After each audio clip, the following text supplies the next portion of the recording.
Wah, besar dan keren banget ya gedungnya. Iya nih, bagus juga gedungnya. Pasti banyak banget nasabah yang menabung uangnya di sini. Tapi kalau banyak nasabah yang menabung di sini, kira-kira aman nggak ya data pribadinya? Data-data yang kita berikan pasti sudah tersimpan dengan baik di hard drive perusahaan.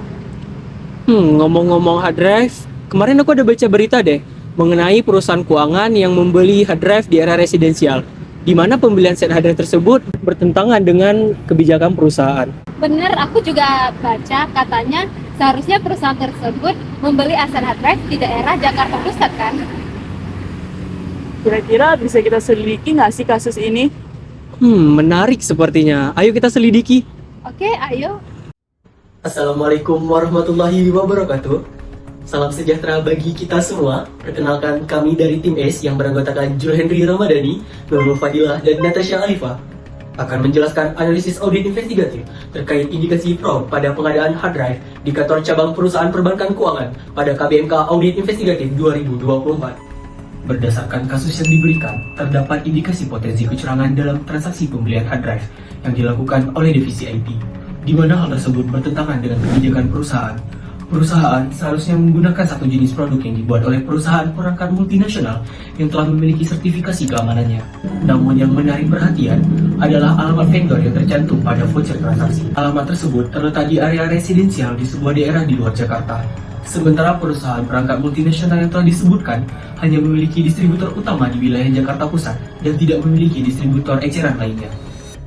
Fraud adalah tindakan curang yang dilakukan untuk mendapatkan keuntungan yang tidak sah dengan cara menipu atau merugikan pihak lain.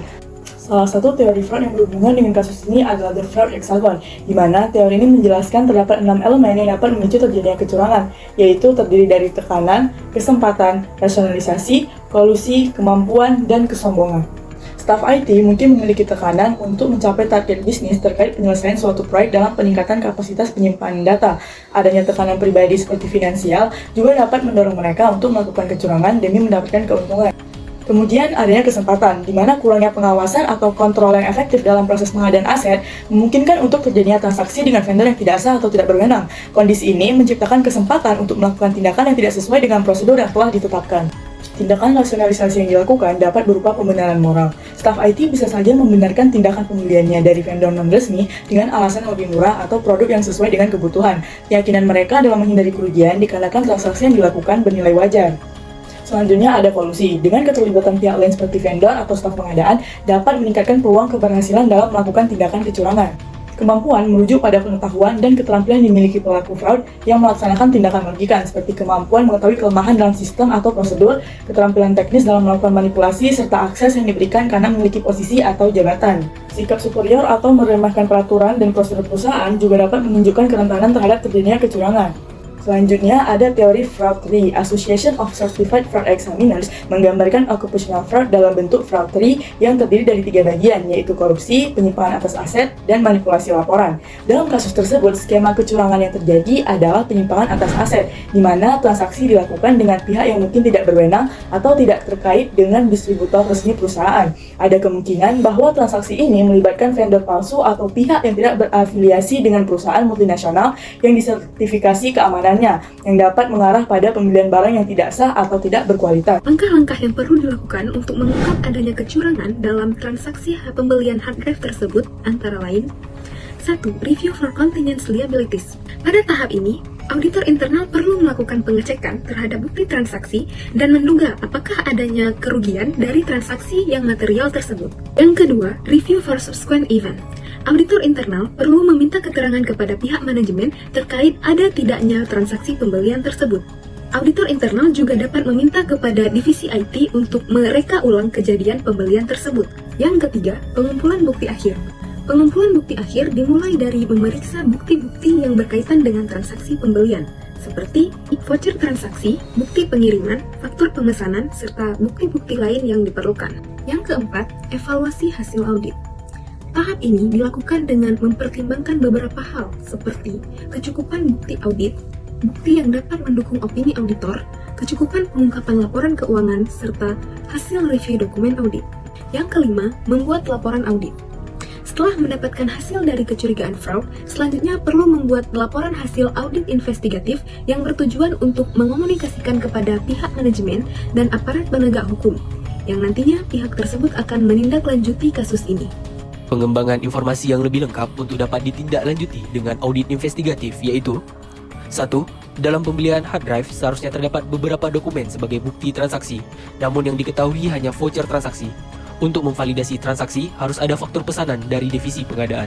2. Adapun pihak-pihak yang menjadi tersangka utama yaitu pimpinan cabang, vendor X luar Jakarta, dan pihak-pihak yang bisa memberikan keterangan terhadap fraud yang terjadi yaitu staf keuangan, staf SDM, serta vendor X Jakarta Pusat. 3. Voucher transaksi belum dapat dipastikan kebenarannya. Begitu juga dengan nilai transaksi pembelian set hard drive yang material, yang menunjukkan bahwa alamat vendor di area residensial di luar Jakarta. 4. Sebagai perusahaan-perusahaan nasional yang bergerak di bidang perbankan keuangan, perusahaan hanya dapat menggunakan satu jenis produk yang diproduksi sebuah perusahaan perangkat multinasional yang telah mempunyai sertifikasi keamanannya. 5. Keamanan set hard drive tersebut diragukan karena pembelian yang dilakukan pada area residensial. Hard drive tersebut dapat mengalami kerusakan karena tidak mempunyai sertifikasi yang membuat data-data nasabah menjadi bocor, yang membuat tingkat kepercayaan nasabah kepada perusahaan menjadi menurun sehingga perusahaan dapat mengalami kerugian. 6. Perusahaan belum menerapkan peraturan yang berlaku serta pengendalian internal perusahaan yang kuat karena set hard drive tersebut belum dapat dipastikan sertifikasi keamanannya. Dari informasi yang telah didapat, maka auditor internal menyusun hipotesis yakni sebagai berikut. Ada dugaan terjadinya praktik penyalahgunaan wewenang dan penipuan yang melibatkan staf IT dan pimpinan cabang dalam pengadaan hard drive dengan menggunakan voucher fiktif dan melakukan pembelian dari vendor di luar Jakarta dengan harga murah. Staf IT dan pimpinan cabang memperoleh keuntungan pribadi dari transaksi tersebut. Praktik ini melanggar Undang-Undang Nomor 1 Tahun 2023 Pasal 604 tentang Abuse of Power. Selain itu, terdapat indikasi bahwa penipuan telah terjadi sejak saat pembelian hard drive, di mana staf IT sering membeli barang dari area residensial tetapi memasukkan alamat vendor X Jakarta Pusat dalam voucher transaksi, menunjukkan adanya upaya untuk menyembunyikan kegiatan yang tidak sah. Program audit yang dapat dilakukan oleh auditor internal yaitu 1. Tahap pra-perencanaan. Pada tahap ini, auditor internal akan mengidentifikasi sumber informasi dan memverifikasi bukti transaksi untuk memastikan kebenaran dan keabsahan transaksi. Yang kedua, tahap perencanaan.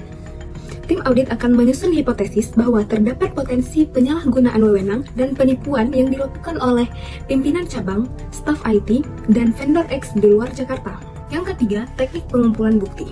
Teknik pengumpulan bukti ini melibatkan wawancara pada pihak yang terkait, pemeriksaan fisik hard drive yang dibeli, serta analisis data transaksi untuk mendeteksi pola anomali yang mencurigakan. Yang keempat, evaluasi bukti.